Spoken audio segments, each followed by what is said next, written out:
رہنمائی کے لیے مبعوث فرمایا۔ اللہ تبارک و تعالی قرآن کریم کے اندر ارشاد فرماتے ہیں وَإِذْ قَالَ مُوسَىٰ لِقَوْمِهِ إِنَّ اللَّهَ يَأْمُرُكُمْ أَن تَذْبَحُوا بَقَرَةً، اور جب کہا موسیٰ علیہ السلام نے اپنی قوم کے لیے کہ بے شک اللہ تبارک و تعالی تمہیں حکم دیتا ہے یہ کہ تم ذبح کرو گائے کو۔ بقرہ گائے یہاں پر معنی ہے، اگر ہم اپنا بکرا لیں تو وہ بکرا بنتا ہے، یہ صرف قاف کے موٹے اور باریک ہونے کی وجہ سے اس کا معنی چینج ہو گیا ہے۔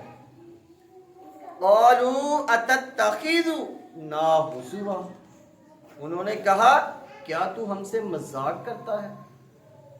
قال موسیٰ علیہ السلام نے فرمایا اعوذ باللہ، میں اللہ کی پناہ چاہتا ہوں کہ میں دینی معاملات میں مذاق کروں، اس بات سے میں اللہ کی پناہ چاہتا ہوں ان اکون من الجاہلین، یہ کہ میں جہلاء میں سے ہو جاؤں، میں جاہل ہو جاؤں، اس سے میں اللہ کی پناہ چاہتا ہوں۔ تو یہ واقعہ کی طرف ایک اشارہ ہے جو سورۃ البقرہ کے اندر اللہ تبارک و تعالی نے بیان فرمایا ہے، جس کی وجہ سے اس سورت کا نام سورۃ البقرہ ہے۔ اصل میں ایک شخص تھا، وہ بہت مالدار تھا اور اس کی کوئی نرینہ اولاد نہ تھی، اس کا ایک بھتیجا تھا، اس کی ایک بیٹی تھی اور ایک بھتیجا تھا، اور اس کے علاوہ اس کا کوئی وارث بھی نہیں تھا۔ تو اس کے بھتیجے کے دل میں یہ خیال آیا کہ کیوں نہ میں اپنے چچا کو قتل کر دوں، اور چچا کو قتل کرنے کے بعد چچا کی بیٹی بچے گی، اس سے نکاح کر لوں گا، تمام کے تمام مال کا مالک بھی میں بن جاؤں گا، اور اس کی بیٹی میرے نکاح میں بھی آ جائے گی، اور قتل کا جو مدعا ہے وہ کسی اور کے اوپر ڈال دوں گا، تاکہ وہاں سے جو دیت ملے گی وہ بھی میرے مال میں شامل ہو جائے گی، میرا مال اور بڑھ جائے گا۔ تو صرف اس خیال سے کہ میں مالدار بن جاؤں، اس نے اپنے چچا کو قتل کرنے کا ارادہ پختہ کر لیا، اور ایک دن جب اسے اس بات کا موقع ملا کہ آج میں اپنے چچا کو قتل کر سکتا ہوں، تو اس نے اپنے چچا کو قتل کر دیا، اور یہاں پر بس نہ کی بلکہ قتل کرنے کے بعد چچا کی لاش کو ایک قلعے کے آگے ڈال دیا جس کے اندر بنی اسرائیل کے نیک لوگ رہا کرتے تھے۔ وہ ان لوگوں سے تنگ آ کر، ان کے شر سے، فتنہ فساد سے اس قلعے کے اندر رہا کرتے تھے، اور وہ رات کو اپنا دروازہ بند کر لیا کرتے اور صبح کھولتے تھے۔ تو اس نے رات کے وقت ان کے قلعہ کے دروازے کے آگے اس لاش کو چچا کی ڈال دیا، اور ارادہ یہ کیا کہ میں صبح ان قلعہ والوں سے دیت لوں گا، ان کے اوپر الزام لگاؤں گا کہ تم لوگوں نے میرے چچا کو قتل کیا ہے۔ تو وہ صبح ہوتے ہی جب دیکھا کہ میرا چچا نظر نہیں آ رہا، گھر والوں نے بھی دیکھا، تو شور مچانا شروع کر دیا کہ ہمارا بندہ غائب ہو گیا ہے، میرے چچا غائب ہیں۔ تو آخر چلتے چلاتے قلعے تک پہنچے تو قلعہ کے باہر اس کی لاش مل گئی۔ جب اس کی لاش ملی تو اس نے قلعہ والوں کے اوپر الزام لگا دیا کہ تم نے ہی میرے چچا کو قتل کیا ہے۔ قلعے کے اندر نیک لوگ رہتے تھے، انہوں نے کہا کہ ہم ایسا کیوں کریں گے، اس کا ہمیں کیا فائدہ ہوگا کہ ہم تیرے چچا کو بلا وجہ قتل کریں، اور ہم تو تمہارے فتنہ فساد سے ڈر کے اس قلعہ کے اندر رہتے ہیں۔ تو وہ لڑنے جھگڑنے کے لیے تیار ہو گیا، اور اپنے ساتھ اپنی قوم کو بھی لڑنے کے لیے تیار کر لیا کہ ہم سب مل کے ان قلعہ والوں کے اوپر حملہ کرتے ہیں اور ان قلعہ والوں سے بدلہ لیتے ہیں میرے چچا کے قتل کا۔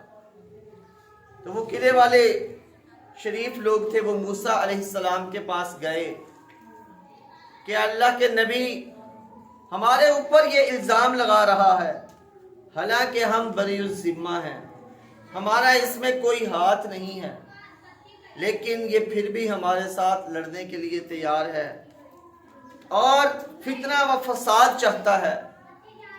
تو اس کے اللہ کے نبی حضرت موسیٰ علیہ السلام نے اللہ سے دعا کی تو اللہ تعالیٰ نے انہیں ایک گائے ذبح کرنے کا حکم دیا۔ اب یہاں پر بات قابل غور ہے کہ اللہ نے گائے ذبح کرنے کا حکم دیا کہ گائے ذبح کرو، اس کے گوشت کا ایک ٹکڑا پکڑو اور مردے کو مارو، مردہ اٹھ کے تمہیں بتا دے گا کہ مجھے کس نے قتل کیا ہے۔ لیکن ان کو تسلی نہ ہوئی، انہوں نے موسیٰ علیہ السلام سے کہا کہ آپ ہم سے مذاق کر رہے ہیں، کہاں قتل کی تحقیق اور کہاں آپ ہمیں گائے ذبح کرنے کا حکم دے رہے ہیں۔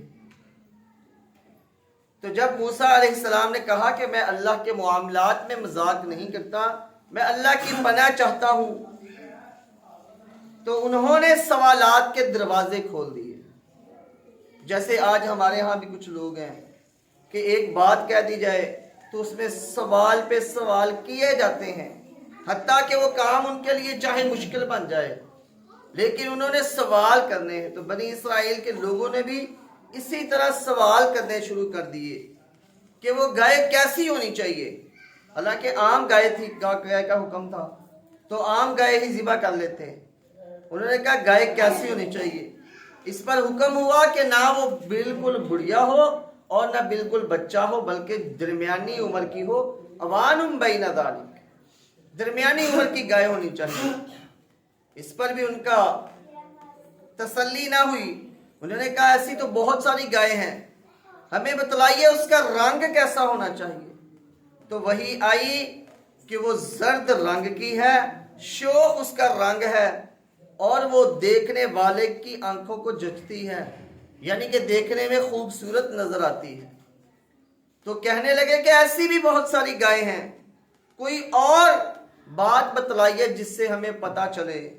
تو پھر وہی نازل ہوئی کہ وہ ذلول نہیں ہے، کہ اسے ذلیل نہیں کیا گیا، اس کے اوپر نہ تو پانی کھینچا گیا ہے اور نہ ہی اس کے ساتھ کھیتوں کو ہل دیا گیا ہے، وہ ہر عیب سے پاک ہے اور یک رنگی ہے، اس کے اندر کوئی داغ و دبا بھی نہیں ہے۔ جو سوالات بڑھتے گئے اور ان کے اوپر سختی بھی بڑھتی گئی، آخر انہوں نے کہا کہ انشاءاللہ ہم اب ہمیں سمجھ آ گئی ہے، انشاءاللہ اب ہم یہ کام کریں گے۔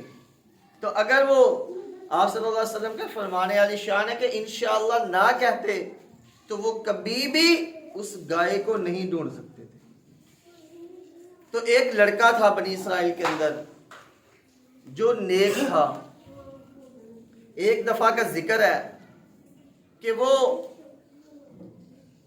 بازار میں کھڑا ہوا تھا اپنے گھر کے باہر، ایک ہیرا بیچنے والا آیا، قیمتی ہیرا بیچ رہا تھا، اس نے اس سے معاملات خریدنے کے لیے طے کیے تو ان کی قیمت 70,000 طے ہوئی۔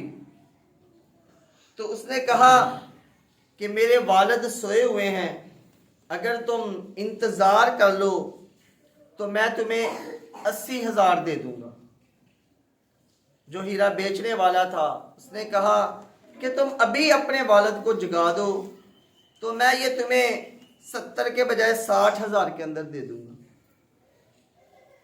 اس نے کہا کہ میرے والد بزرگ ہیں، ان کے تکیے کے نیچے چابی پڑی ہوئی ہے، اگر میں چابی لوں گا جس کی وجہ سے ان کی نیند خراب ہو جائے گی تو میں نہیں چاہتا کہ میرے والد کی نیند خراب ہو، آپ انتظار کر لیں، میں آپ کو 90,000 دے دوں گا۔ اس نے کہا میں تمہیں 50,000 میں دے دوں گا۔ آخر معاملات کرتے کرتے اس لڑکے نے اسے 1,00,000 تک کہا کہ میں تمہیں 1,00,000 دے دوں گا، اگر تم انتظار کر لو یا دوبارہ ٹھہر کے آ جاؤ۔ اس ہیرے والے نے کہا کہ میں تمہیں 30,000 میں دے دوں گا، لیکن مجھے ابھی ہی پیسے چاہیے، اگر ابھی خریدو گے تو 30,000 میں دے دوں گا۔ تو وہ اپنے والد کو جگانے کے لیے رضامند نہ ہوا، جس کی وجہ سے وہ ہیرے والا ناراض ہو کے چلا گیا کہ میں اسے آدھے سے بھی کم قیمت میں دے رہا ہوں، اور یہ پھر بھی اپنے والد کو نہیں جگا رہا۔ تو اس وجہ سے اس نے ہیرا تو نہ لیا، لیکن وہ ناراض ہو کے چلا گیا۔ اسے اپنے والد کی بزرگی کا احساس تھا اور انہیں آرام پہنچانا چاہتا تھا۔ وہ یہ ادا اللہ کو اتنی پسند آئی کہ اللہ تبارک و تعالی نے جو نشانیاں بیان کی گائے کی، وہ گائے اس لڑکے کے ہاں تھی، جسے بنی اسرائیل ڈھونڈنے نکلے کہ ہمیں وہ گائے مل جائے۔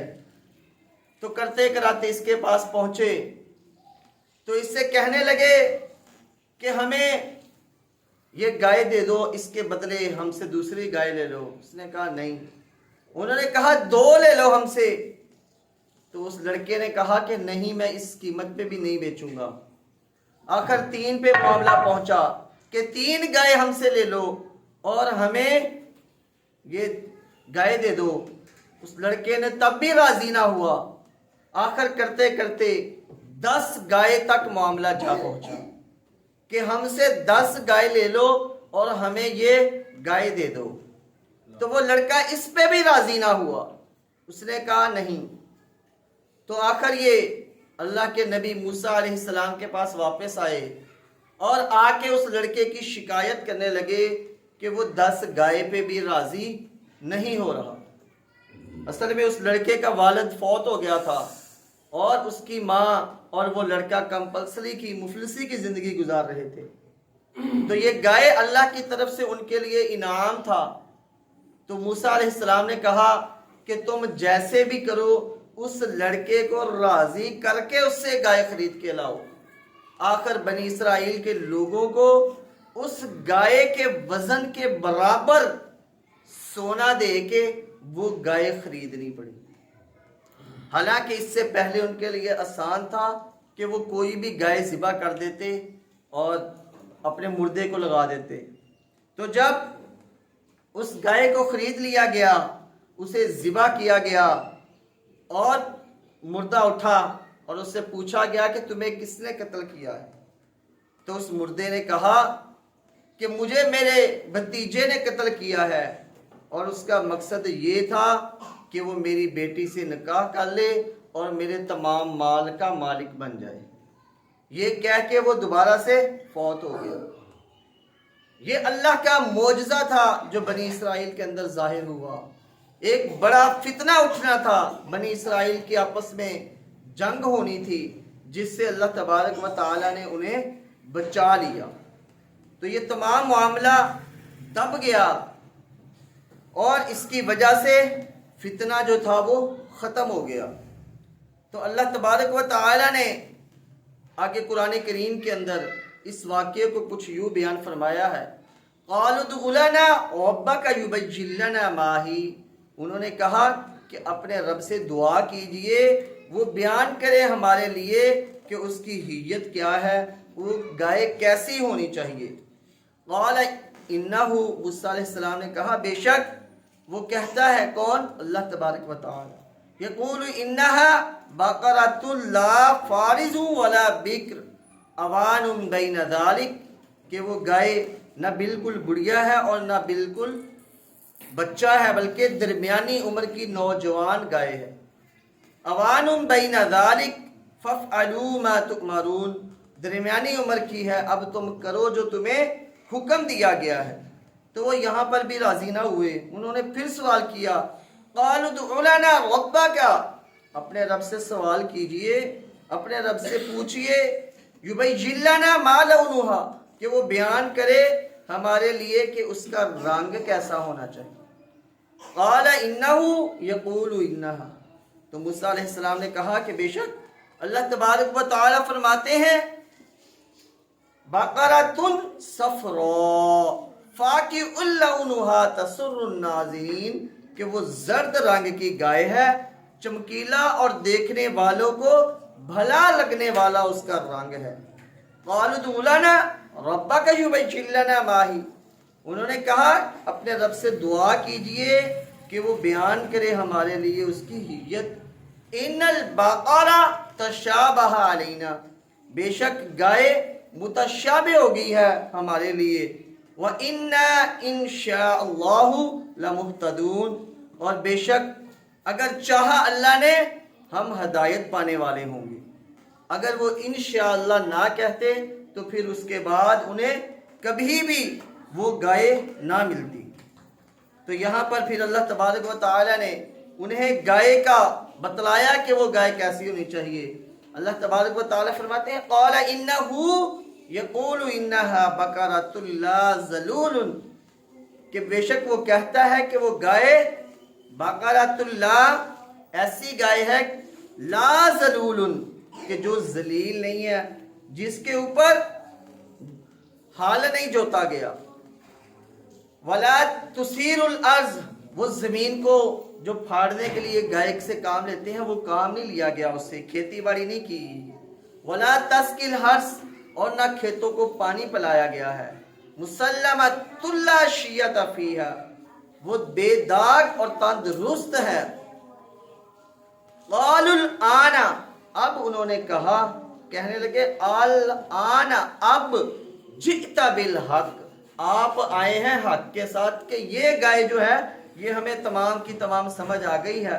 فَذَبَحُوهَا وَمَا كَادُوا يَفْعَلُونَ، وہ اس کو کرنے والے نہ تھے، یعنی کہ ان کا ارادہ نہیں تھا کہ ہم گائے کو ذبح کریں، لیکن ایک فتنے کی وجہ سے انہیں وہ کام کرنا پڑا۔ وَإِذْ قَتَلْتُمْ نَفْسًا فَادَّارَأْتُمْ فِيهَا، اور جب تم نے ایک شخص کو قتل کر ڈالا پھر تم نے اختلاف کرنے لگے۔ وَاللَّهُ مُخْرِجٌ مَا كُنْتُمْ تَكْتُمُونَ، اور اللہ تبارک و تعالی نکالنے والے ہیں جو تم چھپاتے ہو۔ فَقُلْنَا اضْرِبُوهُ بِبَعْضِهَا، ہم نے کہا مارو اس کو اس کا بعض حصہ۔ كَذَلِكَ يُحْيِي اللَّهُ الْمَوْتَى، اسی طرح اللہ تبارک و تعالی زندہ کرتا ہے مردوں کو۔ وَيُرِيكُمْ آيَاتِهِ لَعَلَّكُمْ تَعْقِلُونَ، اور وہ دکھلاتا ہے تم کو اپنی نشانیاں تاکہ تم عقل کرو۔ تو یہ اللہ تبارک و تعالی اسی طرح قیامت کے دن بھی مردوں کو زندہ کرے گا۔ یہاں پر اللہ کی عظیم شان بیان ہو رہی ہے کہ ہم دنیا کے اندر آئے اور بعض لوگوں کا یہ ایمان ہے کہ اللہ ہمیں کس طرح زندہ کرے گا۔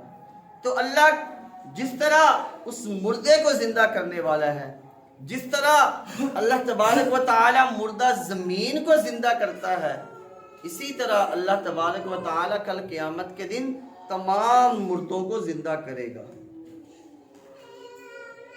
اگر کوئی شخص گھر میں چھپ کر عبادت کرتا ہے تو اللہ چاہے تو اس کی نیکی کو ظاہر کر دے، اور اگر کوئی 7 گھروں کے اندر چھپ کر بھی برائی کرے اللہ تعالیٰ اسے بھی ظاہر کر دے گا قیامت کے دن۔ وَاللَّهُ مُخْرِجٌ مَا كُنْتُمْ تَكْتُمُونَ، اور اللہ ہر اس چیز کو نکالنے والا ہے جو تم چھپا رہے ہو۔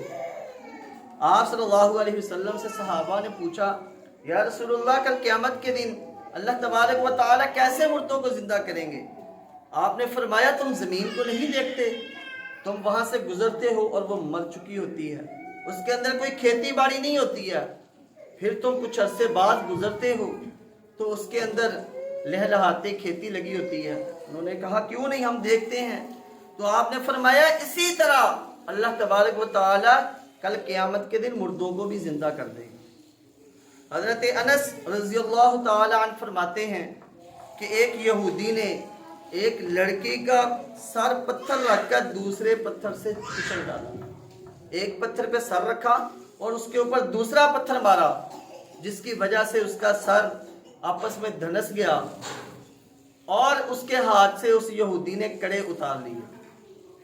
تو وہ لڑکی مری نہیں بلکہ بھی زندہ تھی۔ تو آپ صلی اللہ علیہ وسلم کو اس کا پتہ چلا تو آپ نے فرمایا کہ اس لڑکی سے پوچھو کہ اسے کس نے قتل کیا ہے۔ لوگوں نے پوچھنا شروع کیا جو وہاں پر لوگ رہتے تھے پاس پاس، ان تمام کے نام لیے۔ جب اس یہودی کا نام لیا تو اس لڑکی نے سر کو ہاں میں ہلایا کہ ہاں اسی نے مجھے قتل کیا ہے۔ تو پھر اس لڑکی کے بدلے میں اس یہودی کو قتل کر دیا گیا۔ پہلے اسے تفتیش کی گئی، وہ نہ مانا، اور پھر جب سختی سے ذرا تفتیش کی گئی اس سے تو وہ مان گیا کہ ہاں میں نے اسے کڑوں کے لیے جو اس نے پہنے ہوئے تھے سونے کے، ان کے عوض قتل کیا تاکہ میں وہ حاصل کر لوں۔ تو پھر اس یہودی کو بھی ان کے عوض قتل کر دیا گیا۔ تو بہت سارے ایسے لوگ ہوتے ہیں جو مال کے لیے فتنہ و فساد برپا کر دیتے ہیں۔ تو ہمیں بچنا چاہیے، جو اللہ تبارک و تعالیٰ نے ہماری قسمت میں لکھ دیا ہے وہ ہمیں مل کے رہے گا، اور ہم اس کے علاوہ جتنی مرضی کوشش کر لیں، جو ہمارے مقدر میں نہیں ہے وہ ہمیں کبھی نہیں مل سکتا۔ اللہ تبارک و تعالیٰ سے دعا ہے کہ رب العالمین ہم سب کو فتنہ و فساد سے بچائے اور ایسے کاموں سے بچائے کہ جس سے اللہ تبارک و تعالیٰ ناراض ہوتا ہے۔ وآخر دعوانا الحمدللہ رب العالمین۔